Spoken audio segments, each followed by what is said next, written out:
मुल्क में सानहा पेश आया, हम उसको कंडेम करने के लिए अपने स्टाफ स्टूडेंट की तरफ से हमने ये एहतजाज रिकॉर्ड करवाया है। अपनी पाक आर्मी के साथ हम खड़े हैं और ये जो सानहा है ये कोई बैरूनी या अंदरूनी जो भी साजिश है उसमें जो भी मुलविस है उनको कड़ी से कड़ी सज़ा दी जाए। और ये कोई मजाक नहीं है, ये हमारी आर्मी को बदनाम करने के लिए ये बहुत बड़ी साजिश की गई है। इसकी जड़ें कहाँ से भी किसी मुल्क से भी मिलती हैं, उसको हम कंडेम कर रहे हैं। और इंशाल्लाह हर साल ये 9 मई का जो सानहा है इसको ब्लैक डे के तौर पे हम मनाएंगे।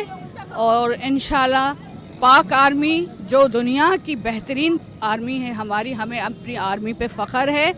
आज भी सरहदों पे हमारे जवान शहीद हो रहे हैं।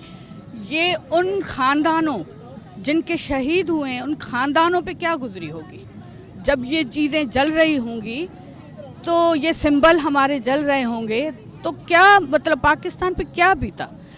पाकिस्तान की तारीख़ में ऐसा वाक़या नहीं हुआ। बहुत बड़े बड़े वाक़े हुए, बेनज़ीर शहीद हुई, जुल्फ़िकार भुट्टो को फांसी। कभी किसी ने भी आर्मी के ख़िलाफ़ कोई ऐसा सानहा नहीं पेश आया, ये फ़र्स्ट टाइम हुआ है।